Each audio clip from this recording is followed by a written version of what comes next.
Bismillahirrahmanirrahim. Assalamu alaikum wa rahmatullahi wa barakatuh. Bienvenue sur ma chaîne Apprendre le français avec Monsieur Sharafi. Lors de cette vidéo, on va découvrir la deuxième partie de la nouvelle réaliste et il est consacré à l'étape de la complication, c'est-à-dire l'étape de l'élément perturbateur. C'est-à-dire, qu'est-ce qui va perturber cette histoire, ou bien qu'est-ce qui va perturber, d'accord, le début habituel, les habitudes, d'accord, qui ont précédé dans la situation, voilà, initiale, ou bien lors de l'incipit. La lecture. Par un après-midi du mois d'août, c'est bien, par un après-midi du mois d'août, une légère voiture s'arrêta brusquement devant les deux chaumières. Et une jeune femme qui conduisait elle-même dit au monsieur assis à côté d'elle: « Oh, regarde Henri, ce tas d'enfants, sont-ils jolis comme ça, grouillés dans la poussière ?» L'homme ne répondait rien, accoutumé à ces admirations qui étaient une douleur et presque un reproche pour lui. La jeune femme reprit: « Il faut que je les embrasse. Oh, comme je voudrais en avoir un, celui-là, le tout petit. » Et sautant de la voiture, elle courut aux enfants, prit un des deux derniers, celui des tuvaches, et l'enlevant dans ses bras, elle le baisa passionnément sur ses joues sales, sur ses cheveux blancs frisés et pomadés de terre, sur ses menottes qu'il agitait pour se débarrasser des caresses ennuyeuses. Puis, elle remonta dans sa voiture et partit au grand trot. Mais elle revint la semaine suivante, s'assit elle-même par terre, prit le motard dans ses bras, le bourra de gâteaux, donna des bonbons à tous les autres et joua avec eux comme une gamine, tandis que son mari attendait patiemment dans sa frêle voiture. Elle revint encore, fit connaissance avec les parents, reparait tous les jours, les poches pleines de friandises et de sous, et s'appelait Madame Henri de Bière. Donc, c'est la complication, c'est l'élément perturbateur, l'apparition du pas si simple. Alors, la narration des actions, alors le récit. Alors, c'est un texte narratif par excellence. Je vais relire, mais cette fois-ci en expliquant. Par un après-midi du mois d'août, c'est le temps, une légère voiture s'arrêta. Alors, c'est le passé simple. Pourquoi? Parce que c'est une action brève et soudaine. Et c'est une action de premier plan. Et une légère voiture s'arrêta brusquement, soudainement, devant les deux maisons, les deux chaumières. Et une jeune femme qui conduisait elle-même dit au monsieur assis à côté d'elle. C'est bien. Alors, qu'est-ce qui a mis fin aux événements qui ont précédé ce passage? Voilà, c'est le mot brusquement, et aussi on a s'arrêta. Une légère voiture s'arrêta. Donc l'arrivée de cette voiture qui s'arrête devant les deux chaumières, c'est l'élément perturbateur qui met fin aux événements, voilà, d'accord, aux habitudes, d'accord, de passage précédent, ou bien de l'incipit, ou bien de la situation initiale. Alors, une jeune femme qui conduisait elle-même. Alors, la jeune femme, elle est caractérisée, alors regardez ici, elle est caractérisée par une subordonnée relative. Donc, elle est caractérisée par une subordonnée relative. C'est bien. Alors, c'est la jeune femme qui conduisait, d'accord, elle-même. Et ça montre que c'est une femme comment? Voilà, c'est une femme très bien, c'est une femme volontaire, dit au monsieur assis à côté d'elle. « Oh, regarde, Henri, ce tas d'enfants, sont-ils jolis comme ça à grouiller, à s'agiter dans la poussière. Alors, cette femme ou bien cette phrase, c'est le discours direct. Le discours direct crée un effet de quoi? D'authenticité, de vrai, de réel. C'est bien. Alors, regarde Henri, ce tas d'enfants sont-ils jolis comme ça à grouiller dans la poussière? Ça montre que cette femme, elle adore les enfants.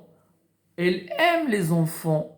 Et peut-être qu'il n'a pas d'enfants. C'est bien. L'homme ne répondit rien, accoutumé à ses admirations, qui étaient une douleur et presque un reproche pour lui. Alors, le mari de cette femme, alors, il ne dit rien concernant les admirations de sa femme envers les enfants. Il est habitué, d'accord, à ces admirations qui étaient pour lui une douleur et presque un reproche pour lui. Alors, cette phrase montre que le narrateur, le point de vue de narrateur adopté dans ce passage est un point de vue de narrateur omniscient. C'est-à-dire, le narrateur sait plus sur les personnages. Qu'est-ce qu'il a dit? Il connaît, d'accord, il sait tout et il connaît le passé. Qu'est-ce qu'il a dit? Accoutumé à ses admirations qui étaient une douleur et presque un reproche pour lui. La jeune femme reprit, il faut que je les embrasse. Ça montre l'enthousiasme et le zèle de cette femme et la passion de cette femme envers les enfants. Oh, comme je voudrais en avoir un.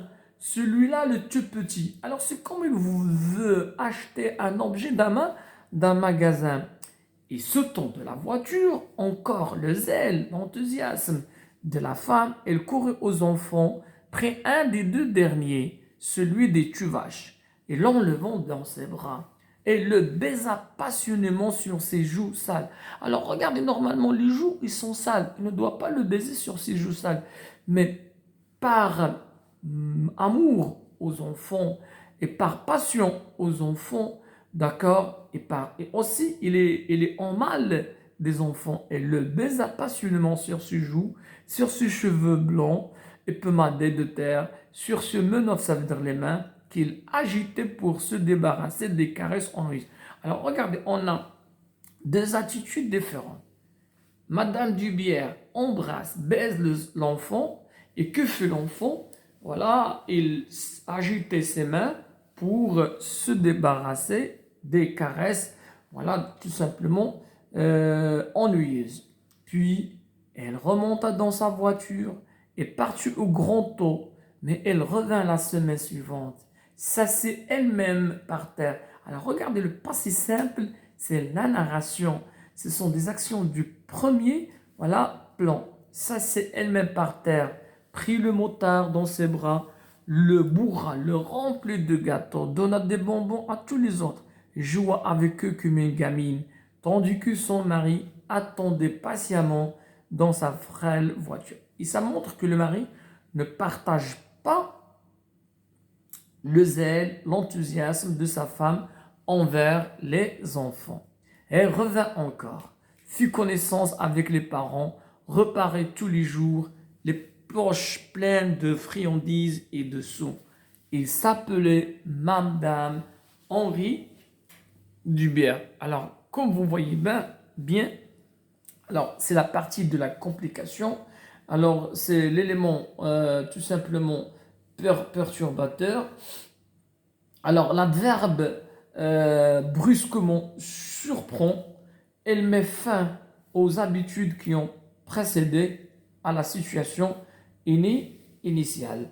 Alors, le narrateur, c'est un narrateur omniscient. C'est la focalisation zéro dans ce passage. Pourquoi? Parce que on a cette phrase accoutumée à ses admirations.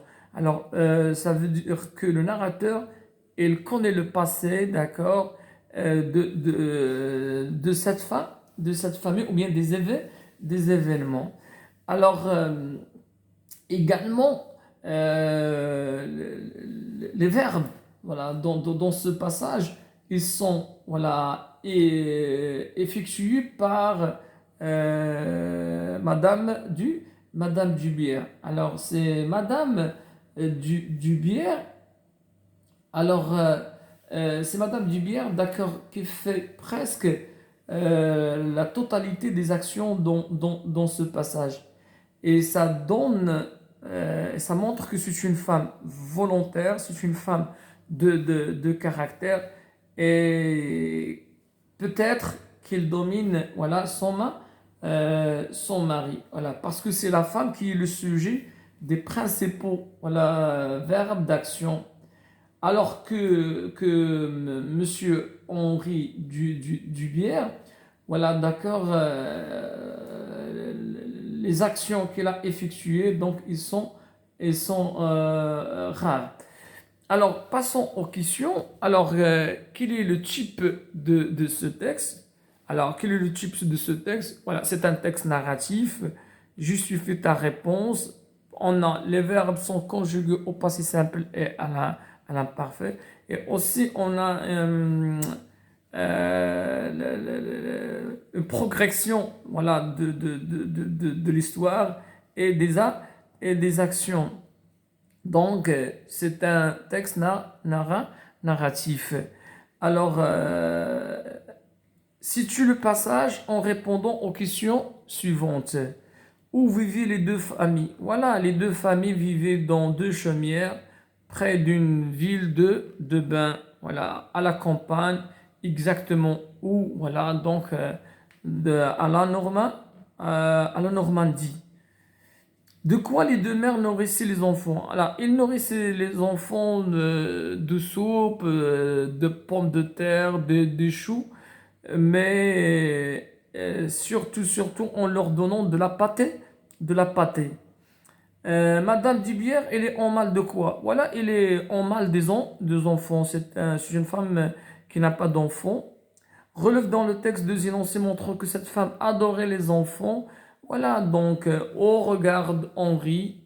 Voilà, oh, regarde Henri, ce tas d'enfants. Sont-ils jolis comme ça, agrouillés dans la poussière? Et aussi, on a, il faut que je les embrasse. Oh, comme je voudrais en avoir un. Aussi, elle le baisa passionnément sur ses joues sales, etc. Alors, la question numéro 5, pourquoi le petit des deux vaches agitait-il les mains? Est-ce qu'il était contrarié, ça veut dire ennuyé, ou bien elle avait faim et voulait sa main? Mais elle était contrariée, donc elle était ennuyée par les caresses, voilà, de Madame Dubière. Alors, la question suivante, est-ce que Monsieur Dubière partage-t-il le zèle et l'enthousiasme de sa femme envers les enfants? Non, Monsieur Dubière ne partage pas le zèle et l'enthousiasme de sa femme envers les enfants. Justifie ta réponse. Alors, ici, on dit que ce mari attendait passionnément dans sa frêle voiture. Alors, l'homme ne répondait rien, accoutumé à ses admirations qui étaient une douleur et presque un reproche pour lui. Alors, pardon, quel mot met-il fin aux habitudes qui ont précédé ce passage? Voilà, c'est le mot brusquement. Voilà, le mot brusquement dans la première phrase de ce passage. Relève dans le texte les indicateurs temporels qui structurent ce récit. Voilà, on a par un après-midi. Également, on a puis, on a la semaine suivante. C'est bien, on a la semaine suivante. On a encore, elle revint encore, et tous les jours. Madame Dubière est-elle une femme volontaire ou soumise? Voilà, ça se voit bien que je suis une femme volontaire. Pourquoi? Parce que c'est elle qui conduisait elle-même la charrette, mais aussi parce que la plupart, elle est le sujet des principaux verbes d'action. C'est bien. D'après vous, pourquoi Madame de Bière a fait, voilà, a fait connaissance avec les parents? Voilà, donc Madame de Bière a fait connaissance avec les parents parce que pour se familiariser, d'accord, à ces deux familles, mais aussi pour préparer, voilà, d'accord, les parents à accepter, d'accord, prochainement, voilà, sa demande d'adopter un des enfants de deux familles. Et c'est ainsi que s'achève cette vidéo concernant à la complication du schéma narratif de l'histoire, la nouvelle, de l'histoire au chant ou bien de la nouvelle réaliste au chant. À la prochaine, Inch'Allah.